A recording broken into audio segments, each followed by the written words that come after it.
restaurant. I think Thailand or Bali. So they moved to a 24 hours cafe. And then again, Dudong assisted, very gentleman to Daday. And then, this time, Dudong knelt down and told Daday, Daday, I love you ba? End of story. End of story. And I know, brothers and sisters, you want to make this story beautiful, right? It's supposed to be a beautiful story. Yes, we can make this story have a beautiful ending. You know what? This is because this is your story. This is our story today, brothers and sisters. And if you notice, since the beginning of the talk of these choices, God has already expressed His love to you. God has already expressed that He sent His love through Jesus Christ, who ransomed us from our sinfulness. And it's already expressed in the previous talk that it's possible. It's possible to have a fullness of life. Sorry. Yeah. Is it possible to have a fullness of life? I have come that they may have life and have it to the full. Is it possible? Yes, it's possible. It's through Jesus. But it is possible if we turn away from our sinfulness and if we are living in the power of the Holy Spirit. And that's one of our goals for today. This is only one. We have other goals, but this is one of the important goals for today, is to have this response to God. To have this conscious, self-aware, state of mind response to the Lord. And I would like to tell you another story. This is a more real life story. I have few friends. I will not say that they are here. I have few friends that I and my wife, Angie, were involved in their marriage proposals. So the brothers, the man, the handsome men, because few of them, maybe one or two couples, we were involved on the preparations. So normally, what the brothers would normally do, they plan for their wedding, even if they haven't got the answer yet from the sisters. Oh, I have this church dream wedding for my beloved lady. I'm wooing this sister. Bro, I'm wooing this sister. I'm pursuing this sister. I would like to propose to him this date. What shall we do? Okay, let's prepare for a nice band, nice restaurant, nice cab, nice get up, nice flowers, and of course, nice friends like us. Nice friends. And then, it happened. They proposed, and the sisters, the ladies, said yes. Said yes. It was successful. But you know, brothers and sisters, I just realized, it dawned on me, what if the sisters would not say, or would say no? What would happen? And that's basically, brothers and sisters, that's basically the essence of love. Love demands freedom. Right? Sorry, it's playing up. Love demands freedom. God cannot insist something in your life without your consent. I can ask Angie and force myself to my wife because she has all the freedom in the world to say no. in my proposal. You have every freedom in the world to say no. And you have all this conscious mind and conscious state of mind, state of self right now to say no. Because love demands freedom. And God is love personified. So, today, today, I supposed to say tonight, I always think of like a nighttime prayer session. So today, we have this opportunity to respond to God's goodness. Are you ready, brothers and sisters? Do I hear yes? Yes. Are you with me? Yes. So, but before we do that, what are we here for? So this is just a primer, the dynamics that we're going to do today. First is, we are here to make our commitment. That's the first. We are having this commitment. We are making our commitment and say yes to Him. That's the reason why we are telling in the first story, we would want to make this story beautiful and happy ending. We would want to make this commitment. Committing to the Lord or commitment to Christ means putting Him as a priority in our life. And I think I already mentioned in one of our gathering in FFC that priority is coined from the Latin word prio. It's supposed to be, prio means, a Latin word means first. And you cannot have multiple first. It's just evolved in the centuries that the priority become priorities. It's supposed to be a singular. Prio means first. Are you ready? Are you willing to welcome Christ to be the first in your life? Yes. Are you willing? It's like when you have a new car, are you willing to let your new car to be driven by Jesus? To put Him at the center of your life? To make Him a driver? He will call the shots. You will always think of Him, and you will welcome Him into the throne of your heart. Second is, we are going to receive the promise of the Lord, to receive the power of the Holy Spirit. It was discussed, it was mentioned by Aris, the power of the Holy Spirit last talk. And it's a promise from the Lord. You know, if you read the text, one of the texts says that the promise of the Lord, the word of the Lord, does not return void. It's always fulfill His promise. He always fulfills His promise from generations to generations. And if you read from Luke 11, verse 13, it says, "If you then, though you are evil, know how to give gifts, good gifts to your children, how much more will your Father in heaven give the Holy Spirit to those who ask Him?" So, even now, brothers and sisters, let's have this posture, or let's have this idea of asking the Lord for these gifts. And I will discuss more on later about this. So, the power of the Holy Spirit. So, I have this story, I think it's way back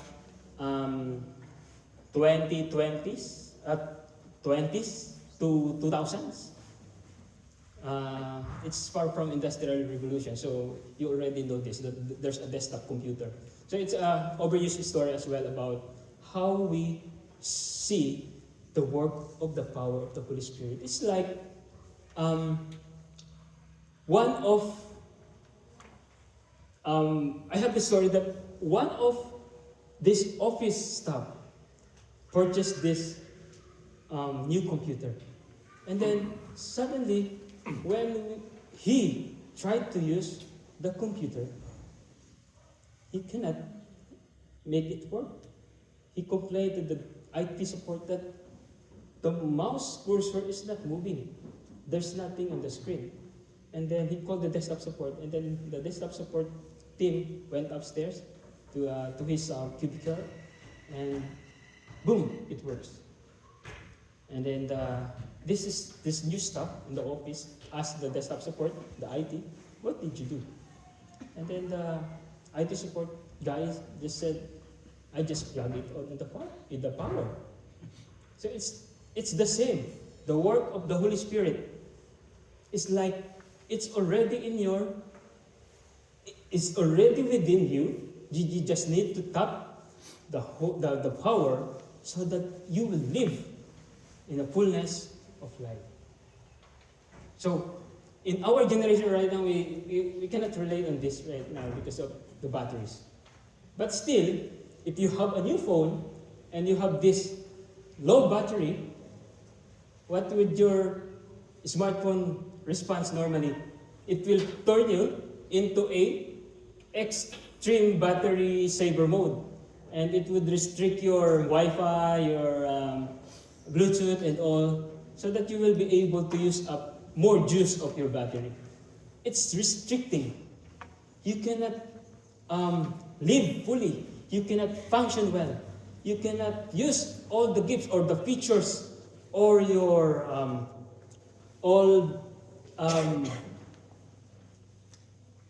talents, gifts, and other things that you can serve other people. Are you still with me? Yes. So this is same as our relationship with the Lord. Even we decided to begin a new start, a new slate, we said our yes to the Lord, but without the help of the power of the Holy Spirit, we're still going back to the same way as before. We're going to the same situation as ours before, that we keep on falling. We cannot live a victorious life. We are always in the we always would tend to backslide, and that's when we require the power of the Holy Spirit.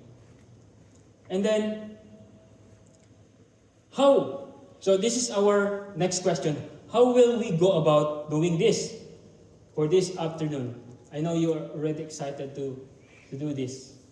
And the first thing, how will we go about this commitment to Christ and the pray over session? Commitment to Christ. First one. I think most of you here are Christians, baptized Christians, or Catholics, or probably others are coming from other Christian traditions, capital T traditions, probably Eastern Orthodox or Eastern Catholics. And during our baptism, what did we say when the priest or the pastor asked our commitment? What did we say? We said, Amma, Amma. So it's a baby talk. So we did not say anything. It's our godparents and parents uttered those words of commitment during the ceremony. But today, brothers and sisters, we're going to have this conscious, voluntary commitment.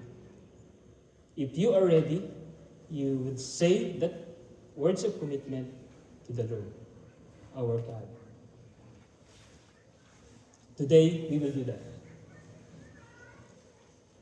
So, second is, that's the first, pray over session. The first was commitment to Christ. The second is pray over session. So, what would happen? Your DGL will pull you away from one side, and they will lay their hands on you. Why? Because they are there to support you. We are here to support you. You have decided to journey, this faith, and we are here for you. If you remember, there is a passage in a New Testament about the paralytics. When Jesus healed, before he was get healed, his friends even take their effort to break the roof so that they will lay these paralytics and get close to Jesus so that Jesus can touch him and minister to him. And that's basically the same essence that we're doing here. Your discussion group leaders, who is very close to you, will lay his or her hands on you to support you in your decision. Second, they will pray, or this is the second subtopic on the prayer session. They will pray for this, what we call prayer for deliverance from evil spirits. Don't be afraid or don't worry. You are not possessed. But because we firmly believe that when you have this decision, the moment that you have decided to follow the Lord and commit to Him, the enemy of the Lord is working double time to cast doubts on you, to deceive you, and to tell you that what you're doing right now is just foolishness, and that what you're doing right now is a make-believe. He will do everything, even before you come here. He will whisper you that what I'm telling right now is not true. So, they will help you, and at some point during your one-on-one sessions before, I know they ask you if you have some other practical needs or even some obstacles that you need to be prayed for. So, those distractions, feeling of unworthiness, pride, let's offer this to the Lord later.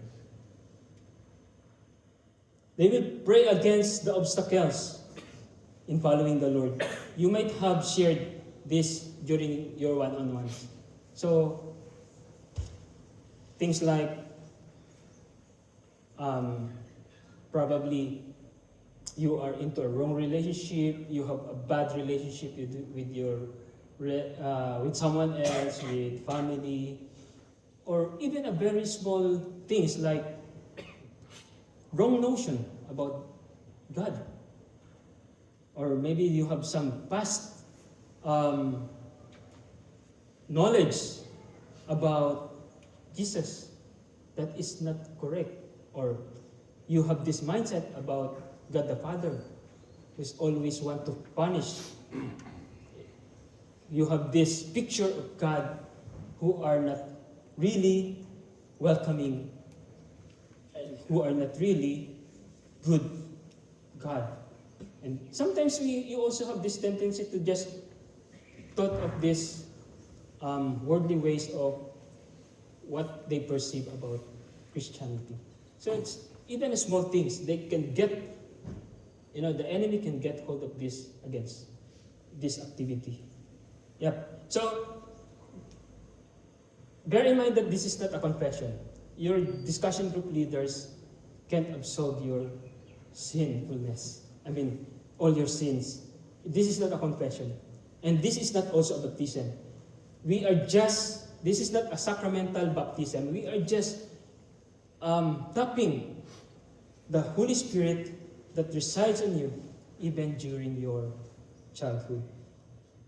So, there are two things that we will ask the Lord. Your discussion group leader will help you to ask the Lord during the pray-over. And those are fruit of the Spirit, love, joy, self-control, goodness, faithfulness, patience, kindness. And these are the fruit of the Holy Spirit that was mentioned by Aris last talk. And the second thing is gift of the Holy Spirit. So, gift of the Holy Spirit, it was also mentioned by Aris last previous talk. These are wisdom, knowledge, faith, healing, miracle, prophecy, discernment of spirit, tongues, interpretation of the tongues, and there are some other from Romans that are not included here, but we put there, like teaching, service, and leadership. You see, brothers and sisters, these are the gifts that are not supposed to be used by you, only to benefit yourself. This is a gift that the Lord has given to us to serve His people. So, who are they? They are your families, they are your children, they are your friend, they are your siblings, they are your friends. To serve someone else. And there are two gifts that are not so familiar from to some of us.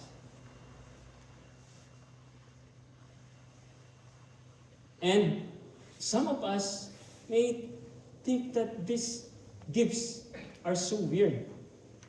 And sometimes it's overwhelm us or intimidate us, or it made us some misgivings of receiving this, or doubts. I don't like that. It's kind of weird. So these are the gifts of prophecy and gift of tongues. So gift of prophecy is not about fortune telling. This is God's way of speaking to you through other people's encouragement or other people's words from the Lord. This is the words from the Lord that builds up His people, encourages His people, and sometimes correct His people. This is still relevant, brothers and sisters. When the time of Ezekiel, when the time of Daniel, in the time of Isaiah, in the time of Isaiah, even for the 66 books of Isaiah, or 60 plus books of Isaiah, there are words or book of woes, the wrath of the Lord, but in between there are book of encouragements. So it's still happening right now. This is very relevant. That somebody may approach you and tell that, bro, sis, even though it's not implied that it's coming from the Lord, I have this sense that the Lord wants to affirm you in what you're doing. I have this experience in my life that I think it's not so far from this year. Just to give you some sharing about myself, I'm in constant pain. I have this syringomyelia. I have this, I already had the surgery twice, and I have this constant pain every day. And there was a time that the pain was unbearable and excruciating. And I shared in the community, in front of community, that I really have this tendency of becoming depressed because of the pain that I'm experiencing. And I also have this hopelessness sometimes. Even though I'm praying, I still have this feeling of hopelessness that what else can the doctor do to fix this? Because I already had 2 surgeries, and what happened each year, I still have this thought of what will happen this year. Am I going to subject to another surgery? Because I'm doing a constant MRI. And here this one brother approached me, and he said that, bro, you will still, this is just a very simple word. He just said, bro, you will still see your grandchildren. Roy, you still see your grandchildren. And it's very simple word. I don't want to interpret that literally and even figuratively, but it made a big impact in my disposition. It made a big impact in myself, to me. That word, I think Kuya Freddy, you're the one who told that to me. That word, I hold on to that word, and yeah, it lets me keeps on and keeping on what I'm doing right now. So it gives a prophecy. Give of thanks. We are lost of words.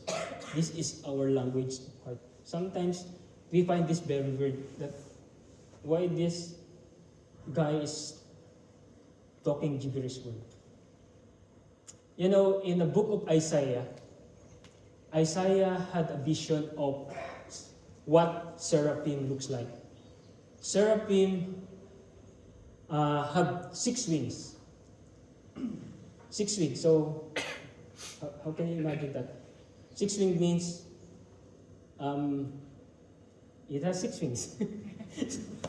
He covers. So he used his 2 arms, 2 wings. I already said wings, then I used his arms.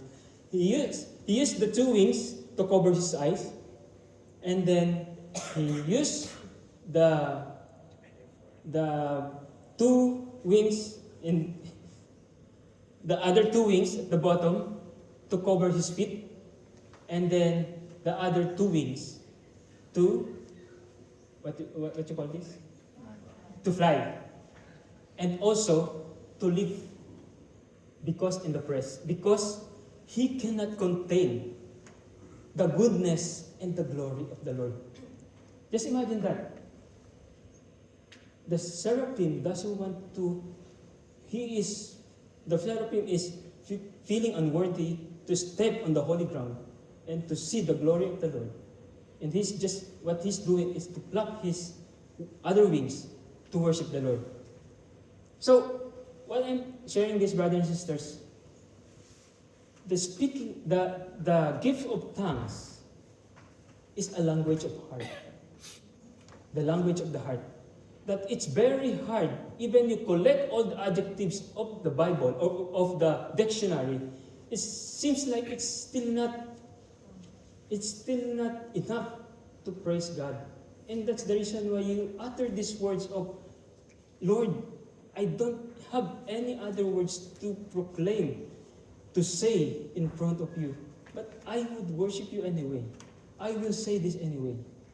So, we encourage, and that's the reason why when I reviewed the talk of Aris, because I was really I really want to deliver this talk for you, brothers and sisters, and give justice to this talk. The gift of tongues, I hear that from Aris. We are encouraged you to desire this.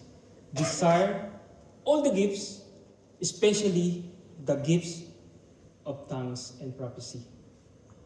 And that's when the other topic, or the next topic, how are we going to yield to tongues? We are almost in the end of this presentation. They said that the gift of tongues is almost like the gateway of all other gifts that coming from the Holy Spirit. Why? Because it allows us to enter into this wonderful relationship with the Lord. It is the language that you use to praise the Lord. This is the language that you and the Lord can only understand.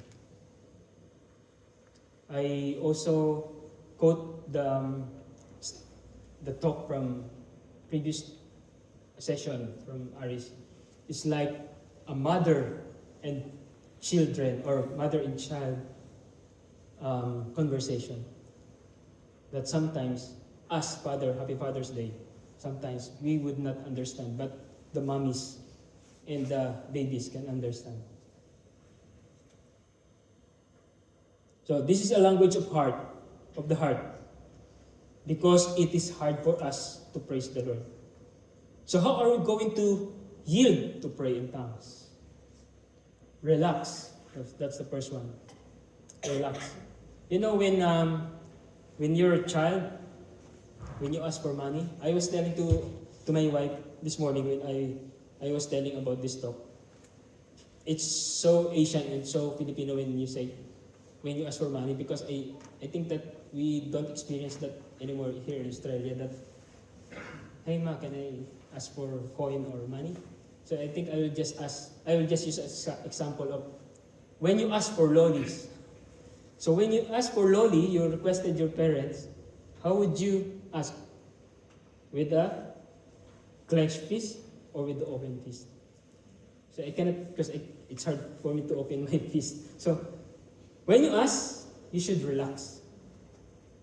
Open your fist so that it will be given to you. So you should pray that first, Lord, help me and give me the courage to desire all these gifts. As I have mentioned earlier, when you ask the gifts, don't be so choosy and picky. I don't like the prophecy, it's so weird. It's making me foolish. Looks like a foolish. I don't like the gift of prophecy. It's very intimidating. I don't want to tell to any other person what the Lord is telling me. So, Holy Spirit will give the utterance. All you have to do is speak. Just speak. The Holy Spirit will help you utter syllables, words that you do not understand. Let the Holy Spirit form these syllables into prayer. You can probably start with saying, I praise you, Lord. Hallelujah. Until such time that you have lost words to pray, you have lost words to say, and the Holy Spirit will help you. The Holy Spirit will help you. Next one. Believe.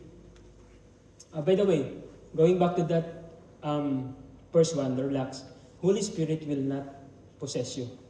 We are still in the concept of freedom, right? That's why those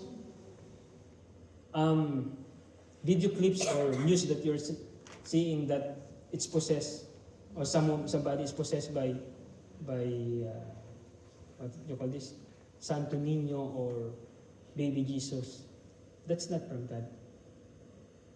God will not force. God loves you so much, brothers and sisters, that He will not compromise your freedom. You have your own free will. You have your own freedom. So, Holy Spirit will not possess you. Holy Spirit will not force you. It's voluntary. You know, when you think of these apostles, when they wrote the letters, the Holy Book, the Bible, they are not possessed by the Holy Spirit. They wrote the book inspired by the Holy Spirit. Inspired by the Holy Spirit. Second thing is believe. Believe that it's the Holy Spirit speaking. Don't analyze the word. And don't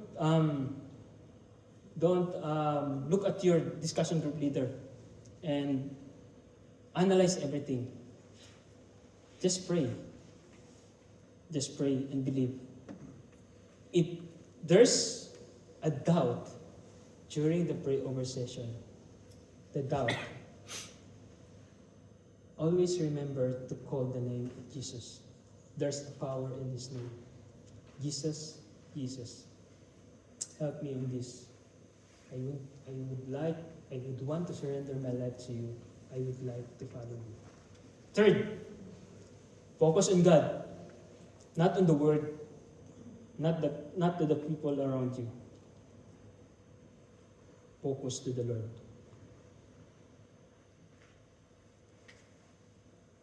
After you have been prayed over, brothers and sisters, don't leave. Let's join again the brothers and sisters. They are in the posture of prayer and singing the worship song. And to end this part, brothers and sisters, I would like to tell you a story. Sorry, it's not a story. I forgot my wallet. But I'm supposed to have a props here. You know, if you have 50 AUD, we have a paper bill of 50, right?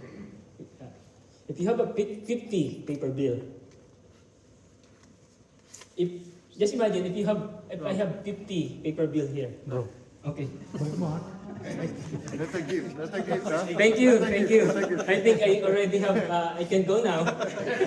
Birthday gift mo yan. Yeah. That's a gift. If you have $50, $50, and I crumple it, are you still willing to get this from me if I give you? I don't want any. Yeah. And even if I spit on it, and I stamp on it, step on it, the value of $50, it will not devalue the $50. And that's, brothers and sisters, your value to the Lord. Not $50.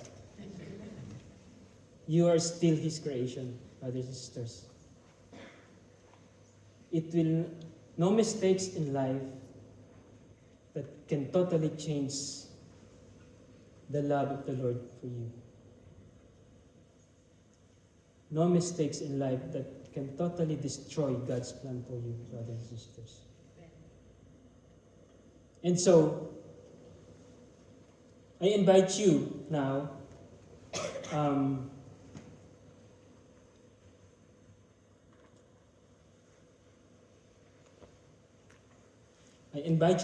brothers and sisters, after this song, I invite you to stand and recite our commitment for those who want to commit